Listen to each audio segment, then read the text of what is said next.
2025 is now in session. We'll just stand for the pledge. I pledge allegiance to the flag of the United States of America and to the republic for which it stands, one nation, under God, indivisible, with liberty and justice for all. If you would, let's remain standing for our moment of silence. Let us pray. Scripture says, I will lift mine eyes into the hills from which cometh my help. All of my help coming from the Lord. Dear Lord, we pray that you would come into this meeting tonight. Allow us, Lord, to reason together and do the citizens' business. We also pray, Lord, for peace throughout this country, peace throughout this state, peace throughout this world, Lord. Let us all try to live together as brothers and sisters. Let us all remember that we're each other's neighbor, Lord. Give us peace, give us comfort, and give us assurance, Lord, that you will take care of us as we trust in you. It was in your name we pray. Amen.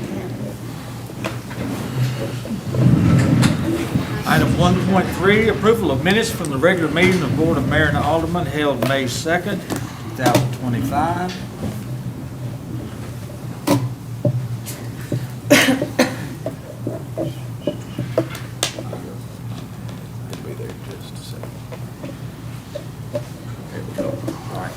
Motion by Alderman Holloman and have a second by Vice Mayor Harris. Any questions, comments? If not, let's cast our votes. Okay, someone has pushed a motion to amend. That was an accident, I apologize. Okay, I'm just going to ignore that.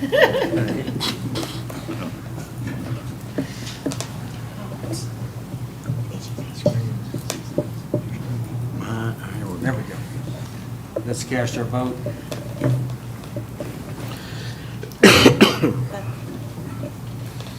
Anyone care to change their vote? If not, Melissa, would you tally the votes, please? Motion passes 7-0. Very good. At this time, we would like to have a recognition of our gas scholarship recipients. Mr. Davis.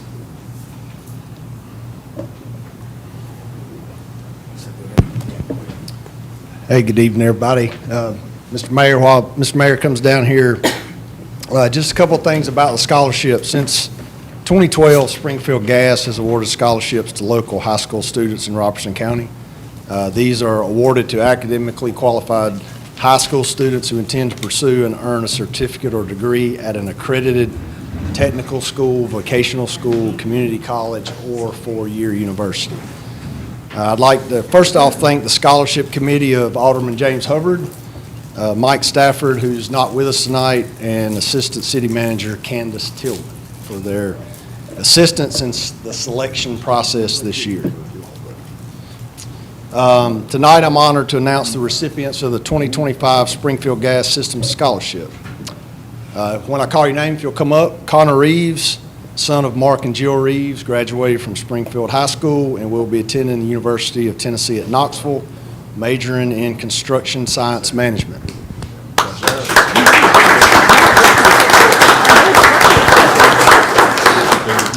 Kaylee Starnes, daughter of Philip and Crystal Starnes, graduated from South Haven Christian School and will be attending Pensacola Christian College, majoring in nursing.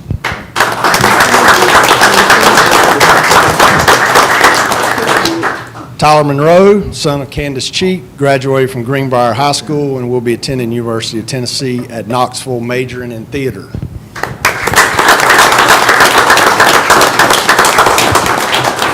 On behalf of Springfield Gas System and the City of Springfield, we wish you the best in your academic journey, and we look forward to hearing about your future success. Thanks.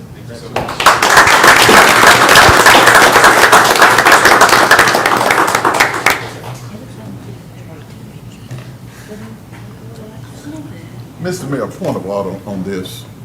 I would just like to encourage, we had a shortage of applicants this year. I want to encourage all of the guidance counselors in these Robertson County schools to tell these children about it. We had only, just 3 schools represented. We have about 6 schools. So I wish the guidance counselors of each school would just tell the kids about them, let them apply. 'cause I know we got a lot of smart kids. But congratulations. All right, moving on to our public comment period. Item 1.5, we do not have anyone that has signed up for public comment. Then we move into item 1.6, our public hearing. Our first item on public hearing is ordinance 25-07, an ordinance rezoning property on Roy Pit Road from low-density, single-family residential, RS20, to medium-density residential, RS15.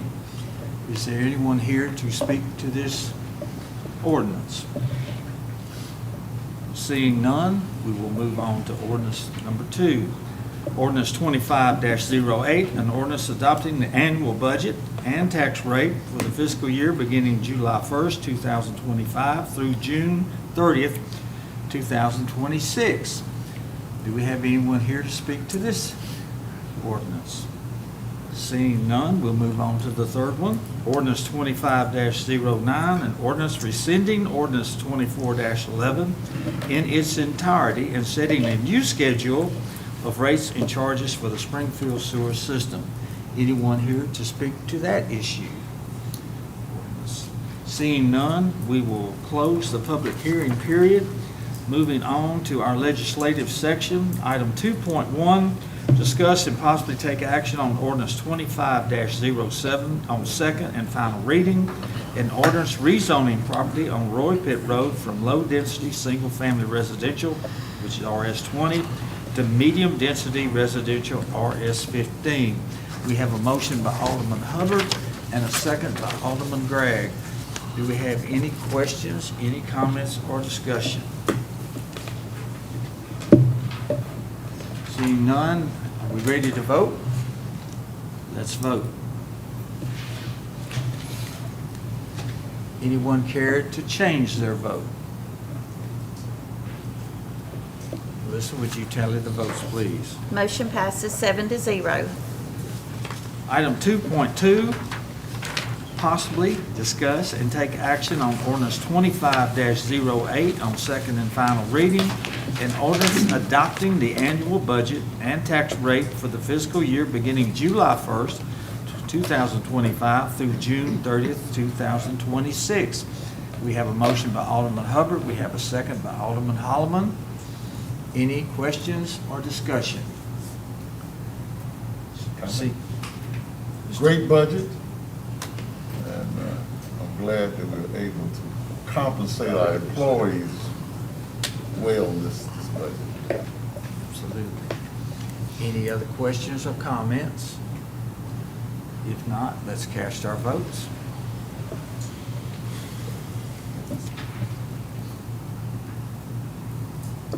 Anyone care to change their votes?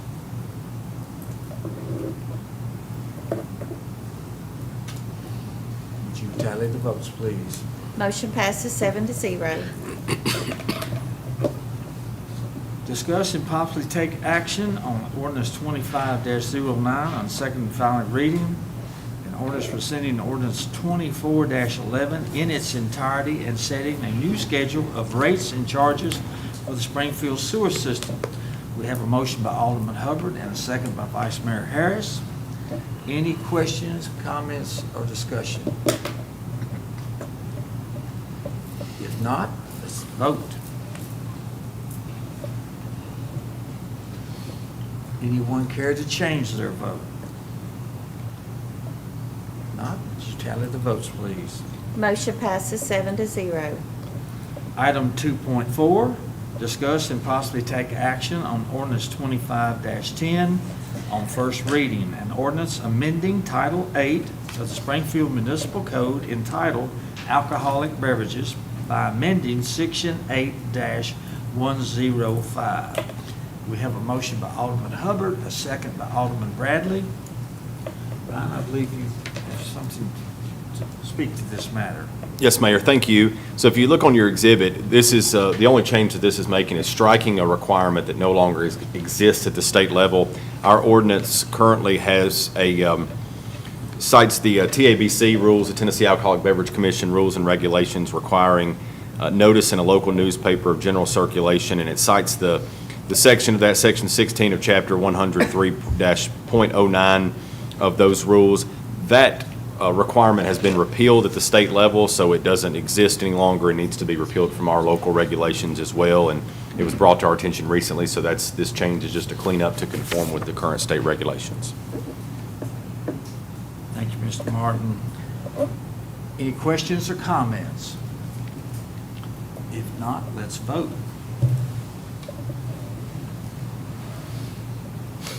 Anyone care to change their vote? Would you tally the votes, please? Motion passes 7-0. Item 2.5, discuss and possibly take action on ordinance 25-11 on first reading, and ordinance amending the fiscal year 2025 annual budget for the city of Springfield by amending certain general fund and utility fund operating budgets. We have a motion by Alderman Bradley and a second by Alderman Holloman. Any questions or discussion? If not, let's vote. Anyone care to change their vote? Would you tally the votes, please? Motion passes 7-0. Item 2.6, discuss and possibly take action on ordinance 25-12 on first reading. An ordinance amending section 11-808 of the Springfield zoning ordinance relative to sign height requirements. I think City Manager Martin has something to add to that. Thank you, Mayor. So this is an issue that was raised from someone developing some, and putting in a commercial development here, that our sign ordinance currently requires or has a limitation that it can't be more than 20 feet off the ground. That's sort of archaic and antiquated and is out of step with other jurisdictions with regard to sign height, because building heights have have varied in recent years. So what we are proposing to do, I believe the Planning Commission reviewed this and recommended it to you all unanimously, is to strike the portion that is the greater than 20 feet above the ground and just keep it below the roof line. So we keep that uniformity with the aesthetics, but we get rid of the 20-foot arbitrary sort of limitation on the height. And so that's the recommendation before you tonight. Good. Any questions? So basically, if they're putting up a new sign, it cannot be any taller than their roof. Correct. It can't sit above the roof line and be up. It needs to be in line With with the way it's presently written, it could be whatever. No, it just can't be 20 feet off. It can't be higher than 20 feet off the ground. Any other questions or comments? If not, let's cast our votes. Anyone care to change their vote? Would you please tally the votes? Motion passes 7-0. Item 2.7, discuss and possibly take action on Resolution 25-10, a resolution of tentative award of wastewater treatment plant construction contract to Smith Contractors. We have a motion by Alderman Hubbard, a second by Alderman Bradley. Mr. City Manager, you have something to add to that, I believe. Thank you, Mayor. I'll kind of explain 2.7, 2.8, and 2.9, right, just all in one shot here. These are resolutions that are required by the state, by Tennessee Department of Environment Conservation through the State Revolving Fund, which is where our wastewater treatment plant funding is coming from. And so these three resolutions, the first one is that of a tentative award to Smith Contractors for the bid. So normally we would put these things on consent for you to award the bid for the construction of the project. This is instead going to be done by resolution. That's what's being required by TDEC in this instance. As you see in your packet, the bid for the construction for the plant was $67.3 million. So wildly expensive.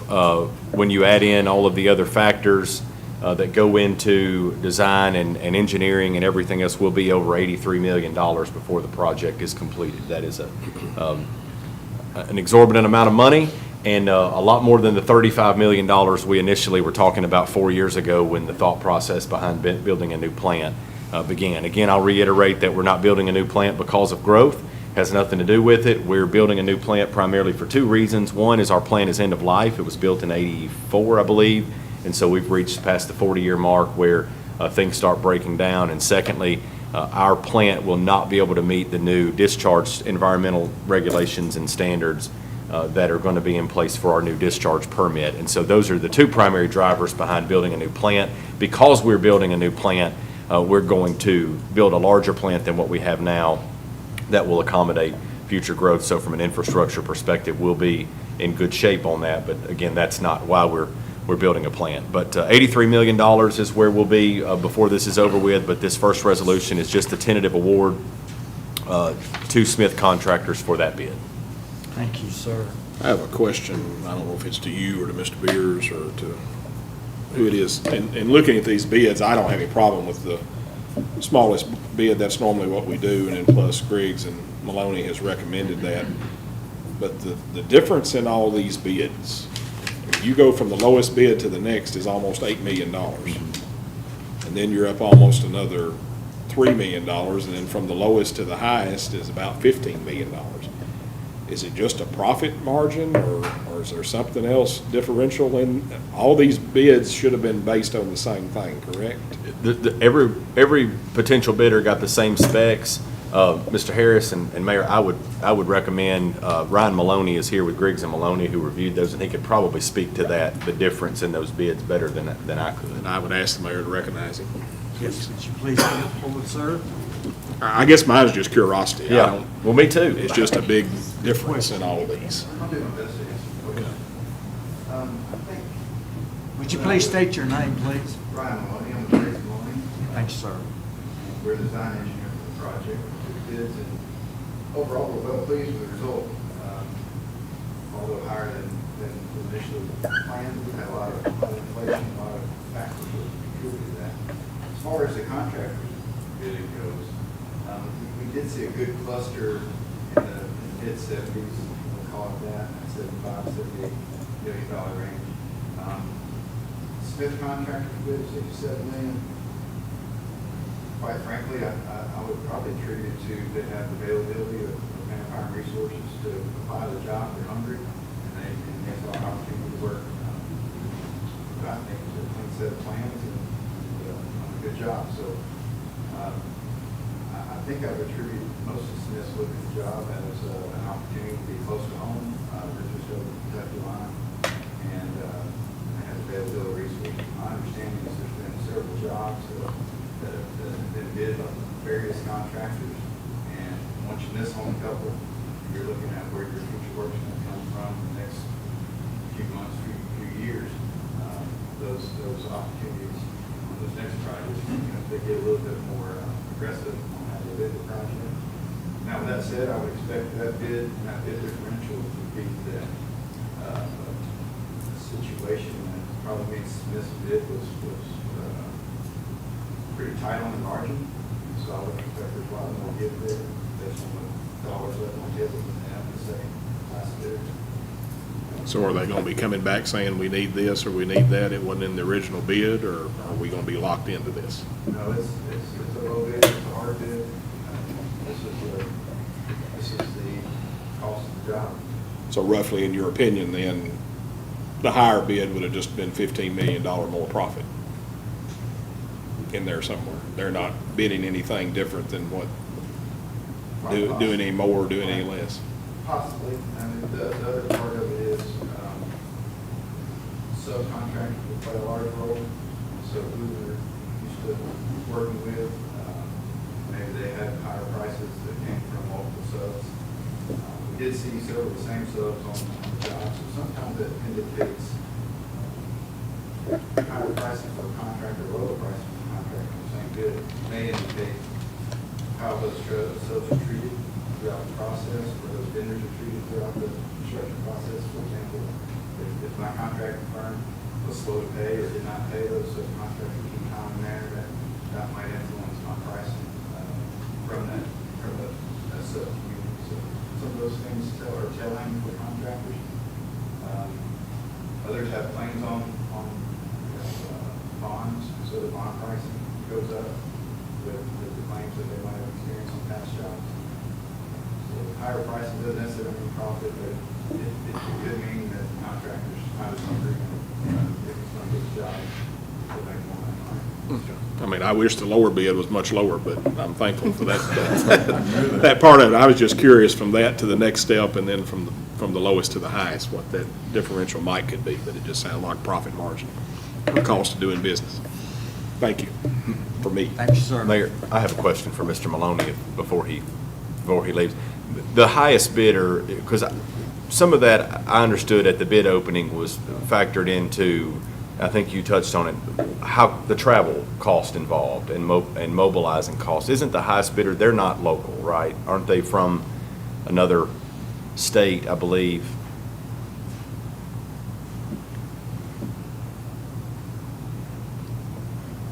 The highest bidder, Reach Young, is, I think, primarily out of the Atlanta market. Okay. They do have have established some local presence in Nashville, but, and this is just me estimating, really, I'm not quite positive of the statement, but most of their forces will be mobilized, I think, from a further distance than the contractor. Okay.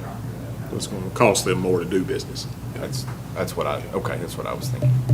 We've got great feedback from state contractors, I mean, from multiple unrelated, sources, from vendors to subcontractors and other engineers, all complimented Smith contractors were a little bit. So I'm excited. I've not worked with them personally before, but I hear we've got a good contract with to work with. Anyone else? Any questions? Thank you, sir. Yes, sir. No questions or discussion? Let's vote. Anyone care to change their vote? Would you please tally the votes? Motion passes 7-0. Item 2.8, discuss and possibly take action on Resolution 25-11, a resolution authorizing the selection of construction, implementation, engineering services for the new wastewater treatment plant. We have a motion by Alderman Hubbard and a second by Alderman Bradley. Any questions or comments? If not, let's cast our votes. Anyone care to change their votes? Would you tally the votes, please? Motion passes 7-0.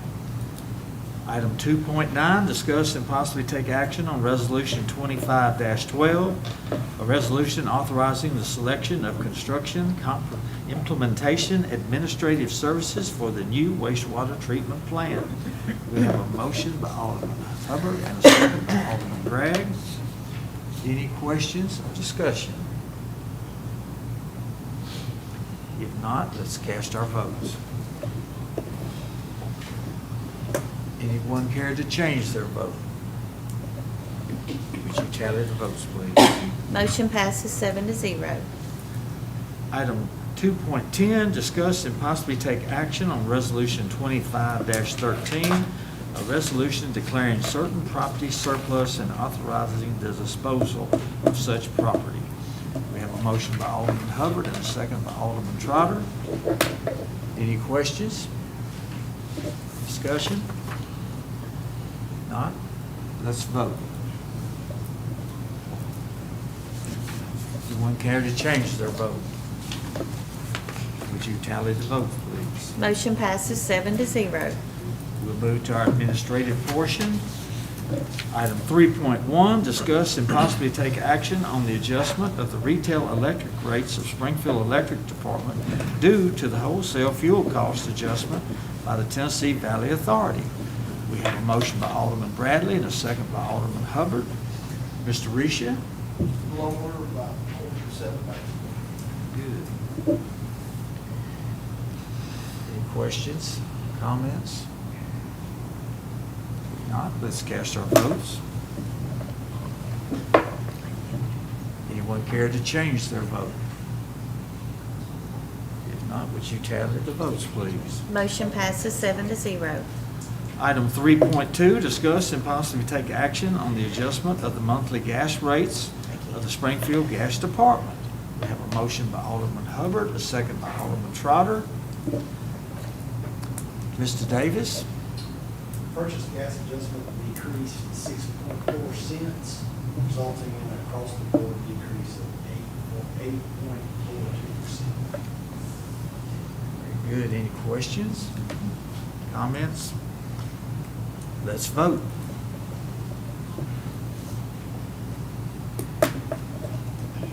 Anyone care to change their vote? Would you tally the votes, please? Motion passes 7-0. Item 3.3, discuss and possibly take action on the sidewalk obstruction regulations in the city municipal code. We have a motion by Alderman Bradley, a second by Alderman Hubbard. I believe Alderman Bradley, you have, Yeah, I brought this before the board to take under consideration. Some of the sidewalks on South Main in our historic downtown area are smaller, some are wider, some are actually property, their property comes out a little further onto the public walkway and some don't. This is really just for aesthetics for our businesses in the downtown square area. If they would like to have some beautification things out front, whether that be urns or flowers or any of those things. We're still going to be within the federal guidelines, of course, for the ADA and those kind of things, but this is going to allow some beautification in the downtown area that's not permitted in our current coding system to have things out front of the sidewalk. And I'll turn it back over to Ryan and the mayor, but that's what it's concerning. we have to maintain 36 inches, correct? Yes, sir. So in your packet, on the second page, you'll see the current, the way the municipal code currently reads, Section 16-101, no person shall use or occupy any portion of any public street, alley, or sidewalk. And then it basically covers anything you could possibly do: storing, selling, exhibiting, goods, wares, merchandise, materials. So it pretty much covers anything. And Alderman Bradley brings up a point. There are some differing spots in downtown where property lines end and begin and things of that nature. Right now, we have, our municipal code is a strict prohibition on any obstruction. If you all were to make a change to the ordinance, the minimum that we would need to leave open to satisfy federal Americans with Disabilities Act requirements and regulations is 36 inches of traveling width. So, but anyway, the current municipal code section is there for you all to view and see, and if there's a recommendation of any changes that you'd like to make, we can bring that in the form of a proposed ordinance next month. To do anything to this, does the planning commission have to look at it? No, sir. First? They do not? No, sir. Okay. But what are you asking to be done? So it was brought to my attention by by a particular downtown merchant who would like to have some urns out in front of her shop. This is where it all started, but currently she can't put urns with flowers in front of her shop because we don't allow it in our codes.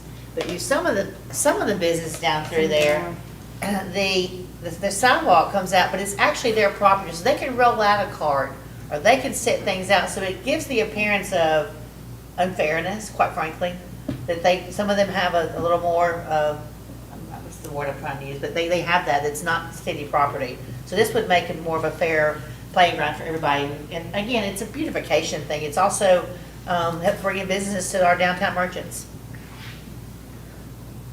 So that's my request. It's been to bring to you for your consideration.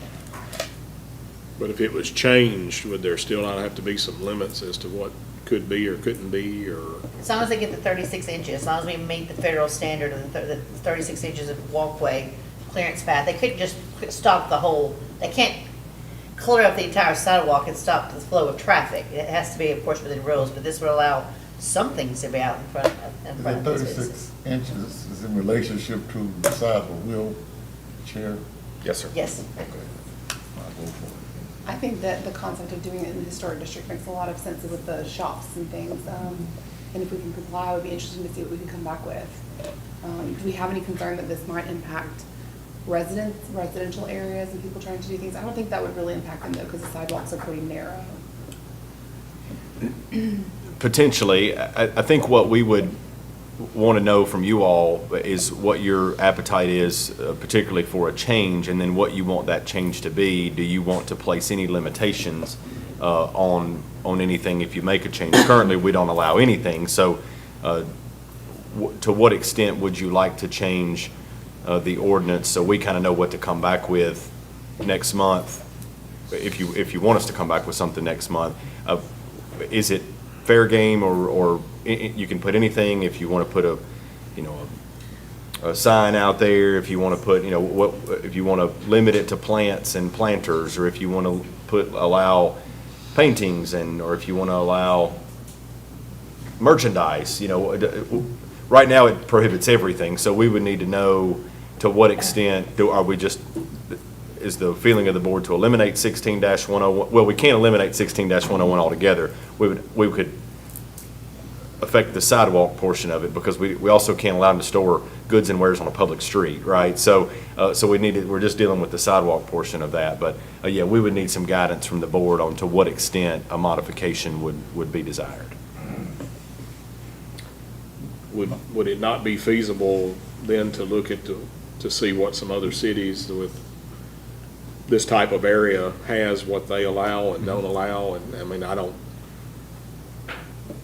guess I necessarily have a problem with a planter or a flower, but then if you're gonna open it up to anything and everything, I don't know what we would run into there. I mean, Well, it can also be beneficial for some of our merchants that sell food. They could set a table, a chair outside, as long as they have that 36-inch clearance. It would also enable them to serve more people, the people that serve food and those kind of things.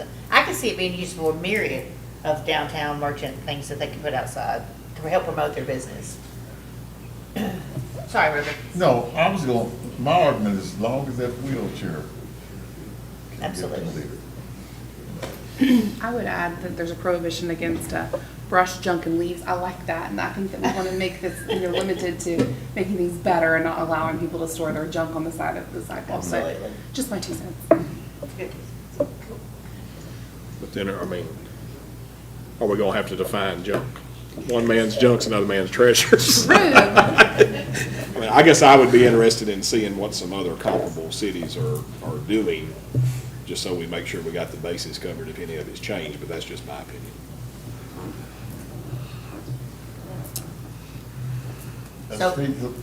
That's feasible? Put out a search for that to see what other cities are doing? And maybe bring it back to us, Mr. City Manager? Yeah, absolutely, yes, sir. If that's the feeling of the board, that's what we'll do. We can do the research, we can look at some other cities and see how they tackle this, Give us a feel. and we'll bring some research back to you next Should we month. need to make a motion to table this, or? No, No? we don't have to take a vote. Okay. With the discussion, we'll take from that the board desires for more research to be done, and we'll bring some research with what other cities do next month, and let you all make a decision from that. Appreciate it. Moving on, item 3.4, discuss and possibly take action on various appointments to boards and commissions. We have a motion by Vice Mayor Harris, have a second by Alderman Hubbard.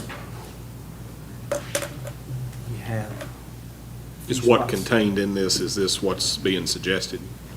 So there are three things that need to happen with this tonight. The first thing that needs to happen is the Board of Mayor and Aldermen's Planning Commission appointment is expiring at the end of this month, so you all need to nominate and appoint someone. Alderman Gregg is the current appointee to the Planning Commission. Make a motion, he be reappointed.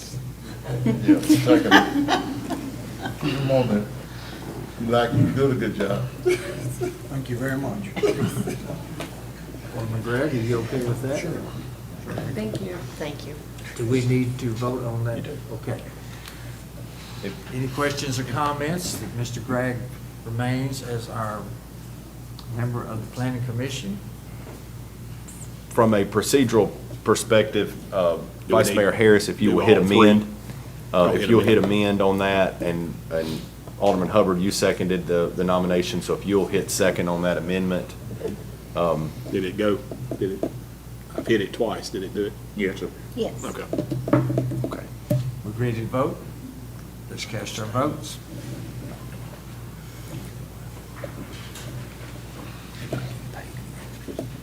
Anyone care to change their vote? Would you please tally the votes? Motion passes 7-0. All right. Is that a 2-year appointment, 4-year appointment, It's a 2-year appointment. 2-year appointment? Okay. Moving on to our next This is the item. main So- motion. So, yeah, Mayor, now the board will need to vote on the slate of nominees that are presented now, inserting, it was amended to include Alderman Gregg as your nominee for the Planning Commission. So now the board will need to take up a vote on the slate of nominees that are listed there. Right. Did it amend again? No. Okay. Everyone ready to vote? Let's vote. Anyone care to change their vote? Would you tally the vote, please? Motion passes 7-0. Mayor, before we move on, I have a question at the bottom of this. It said that the Parks and Rec Board has not had a quorum in 2 years. That's the next thing we're going to discuss. Okay, all right, I was like, just making sure. That's next on the list. Got it. And so, Mayor, the final item to discuss is the Parks and Recreation Board. There are some appointments that are expiring on this board, and as was put in here in your packet, they haven't had a quorum in 2 years. Only had a quorum a couple of times in the last 5 years. This is transcended appointments, so it's not just these particular appointees. So we're not throwing anybody under the bus. It's previous appointees as well. We just seem to have a difficulty, mainly in purpose, perhaps, for that board. We have a Parks Master Plan now, and I'm just not sure. I think, and Mayor, I would encourage the board to speak with Mr. Martin, the Parks Director, about his experience and maybe yours with that board, but I'm not sure that there's maybe the need existed at one point in time, and maybe that's not an advisory board that is needed at this point. Mr. Martin, will you step up to the microphone? I'll second that motion. Mr. Troy, you have a question? I'm just wondering, because Terry's so great that there's no real need for a quorum. That's right. Maybe they don't want to be around him. Maybe that's what it is. Is there a particular reason you see why it's hard to get a quorum? They just not interested or not needed, or? Since 2016, we've had a total of 29 meetings called, and we've only had 9 meetings where we've had a quorum. What is a quorum on that board? I mean, there's 9 on the board, 8 on the board? There's 1, 2, 3, 4, 5, 6, 7. 7 on the board. 7, yes. And Mayor Poole can testify to this, because him and Mr. Hollingsworth are usually the only two that would show up. So they get excited when you all appointed a new board. Those folks would come and get excited, and we discuss everything that was going on with the Parks Department and let them know how the 5-year master plan was going, if they had any input and everything. They get really excited and they see that everything's moving forward, and then they just lost interest. So without the quorum that you haven't been having, I assume it just progresses on like it has been if we don't have this? I mean, can we do away with that board? I think so. There's a municipal code section in there that was granted some different responsibilities to that board that you all have undertaken anyway in lack of that we've done by ordinance, for instance, setting fees and things like that. But because we haven't been able to get a quorum for that board, they really haven't been able to do anything. I'm not even sure to what extent they were even able to be involved in the Parks Master Plan, because it was, you can't get a quorum. You can't take action on anything because you can't get a quorum. But as far as charter or anything, we don't have to have that board? No, sir, it's strictly ordinance. Okay. So are you asking for a motion to do away with this board? Yes, we've even tried just strictly emails, where instead of calling them in and coming to the meeting, we can send them the information, send out emails that way with no response. So you just They're okay with everything. If I run into one of them on the streets or talk to them or something, they're like, hey, we're really excited about what's going on. I'm like, So the buck's gonna stop with you? well, no. Like with the 5-year master plan, that was survey based. We had surveys all over the city that we would take at our different banquets. So we covered all areas of the city for all of our different banquets. But truthfully, this board or the city residents should see no difference because it hadn't been operating anyway. That's correct. Anything that would have come to the Parks Board has come to you all. So, I mean, and there's very little, it's more of an advisory board. There's a little bit of, like I said, there's a little bit of authority granted in the municipal code to that advisory board. But for the most part, it's just a board that's set up of community members that are designed to share input to the Parks Director about what the citizens feel like needs to happen in the park, right? And that's why we really wanted that board to really be involved in the Parks Master Plan, and they weren't. We did have a lot of community involvement in the Parks Master Plan, but that's really it. So if you all wanted to do away with that, we would bring you back an ordinance next month to repeal that section of the municipal code.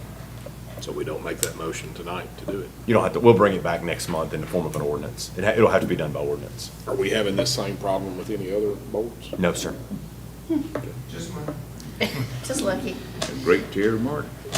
And for my part, I would say bring it back next month to disperse it, or I whatever agree. you want to call it. Thank you, sir. We do have, is that going to be okay? Because we have seats that need to be filled. Yeah, it's okay. All right, item 3.5, discuss and possibly take action on an interlocal agreement for E911 dispatching services. We have a motion by Vice Mayor Harris and a second by Alderman Bradley. Any questions or comments? Let's vote. Anyone care to change their votes? Would you tally the votes, please? Motion passes 7-0. Thank you. Item 3.6, discuss and possibly take action to ratify an emergency purchase for repairs to a sanitation refuge truck. I have a motion from Alderman Trotter, a second by Alderman Hubbard. Any questions, discussion? How old is this truck? There's- Sir, Boone Carter, newest one, I believe, So there's no warranty for what happened to it, or not. not on this? Matter of fact, just to add to that, our newer, I think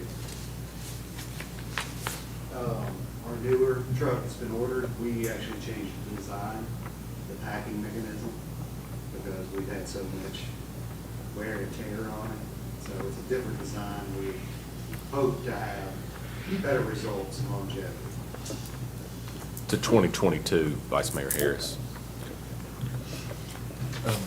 Mr. Moore, how much are we thinking we're going to spend in this situation? I think we've already spent it, haven't we? We did. We did. This is a ratification, Mayor, of an emergency purchase. Normally, purchases over $25,000 need to go to the board.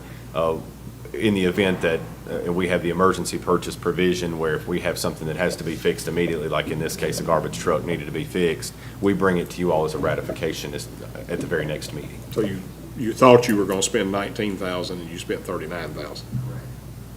And that truck, we received it today. But we had enough in there to cover this 39. We were fortunate. Yes. Any questions or discussion? Let's vote. Anyone need to change their vote? Would you please tally the votes? Motion passes 7-0. Item 3.7, discuss and possibly take action on a one-year extension of the concrete contract with Sessions Paving Incorporated of Nashville, Tennessee. We have a motion by Alderman Trotter, a second by Alderman Hubbard. Any questions or discussion? If not, let's vote. Anyone care to change their vote? Would you tally the votes, please? Motion passes 7-0. Item 3.8, discuss and possibly take action on a one-year extension of the patching contract with Sessions Paving Incorporated of Nashville, Tennessee. We have a motion by Alderman Bradley and a second by Alderman Hubbard. Any questions or discussion? Let's cast our votes. Anyone care to change their votes? Would you tally the vote, please? Motion passes 7-0. Item 3.9, discuss and possibly take action on a one-year extension of the paving contract with Sessions Paving Incorporated of Nashville, Tennessee. We have a motion by Alderman Hubbard, a second by Alderman Holloman. Any questions or discussion? Let's cast our vote. Anyone care to change their vote? Would you tally the vote, please? Motion passes 7-0. Item 3.10, discuss and possibly take action on a one-year extension of the recycling services contract with Green Village Recycling Incorporated. We have a motion by Vice Mayor Harris, a second by Alderman Hubbard. Any questions, discussion? Let's cast our vote. Anyone care to change their vote? Would you tally the votes, please? Motion passes 7-0. Item 3.11, discuss and possibly take action on land for the future fire station number 3. Have a motion by Alderman Hubbard, second by Vice Mayor Harris. Any discussions, any questions? The discussion would be deciding whether or not we're gonna get out of one contract and move on to another. Am I correct? What decision we need to make today? Whether or not to terminate the existing contract based on the provisions contained therein. Okay. I'll make a motion and we vote on that. That statement that she just made. You've heard the motion. Are we ready to vote? And are you making a motion to terminate it? Restate that again, please. A motion to terminate the contract based on the provisions contained therein. We all clear on that? We are. Yep. Let's cast our votes. Anyone care to change their vote?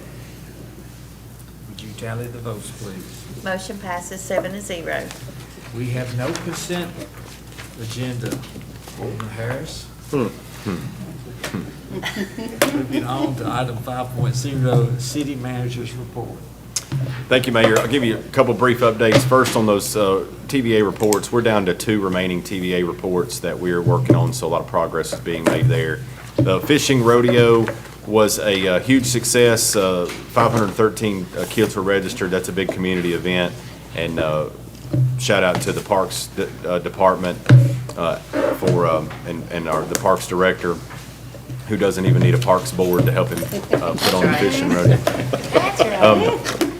First Friday, I want to give everybody a reminder that there is no First Friday event in July due to it falling on July the 4th on the holiday, and also Freedom Fest will be the day before. So Freedom Fest is July the 3rd. We're really excited about Freedom Fest.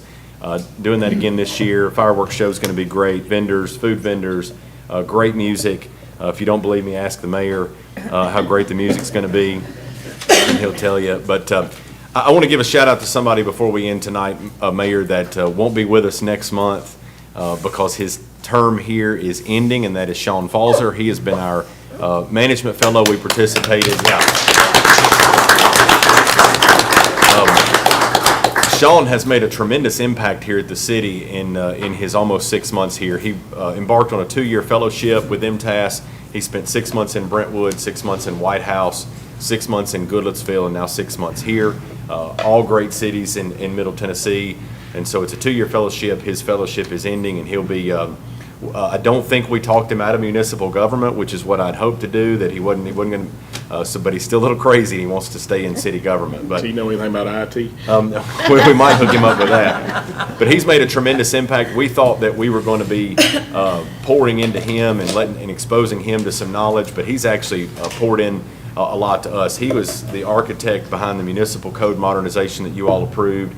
He performed and conducted the research for the septic waste overhaul. He conducted all of that research throughout Middle Tennessee that you all saw and drafted that ordinance. He's done a lot of other internal research and developments. The development tracker that we released, which is another thing that I was going to talk about tonight, that development tracker. He's the brains behind that. He's brought a lot of talents and gifts to the city, and it looks like in his last 2 weeks he'll be doing some work on sidewalk requirements in Middle Tennessee. But Sorry. But we're really grateful to have had Sean. He filled a needed void here that we don't have on the admin team, which is kind of a management analyst type position that can do those tasks and really move things. That municipal code project was 7 years in the making.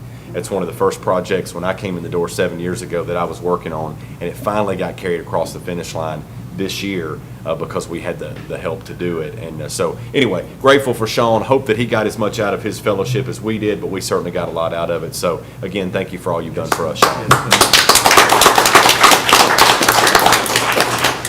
Any comments? Comments? Yes, this is kind of near and dear to my heart. I'm going to appeal to all churches, all organizations, and all just citizens of Springfield. We went a few years without homicidal type of situations. So please join in to help support, form a committee where we can have conflict resolution, because to lose these young men, understand me, is really, it's heartfelt. And most of them leave children behind and stuff like that. So I appeal, if one kid dies, that's our children, okay? So let's step up to the plate and let's get a little more concerned about it. And that makes Chief's job a whole lot safer, or better, rather. Anyone else? I'd like to thank Zach back there for doing such a good job. Doing great. Yeah. Bailing us out. If that's nothing else, we stand adjourned.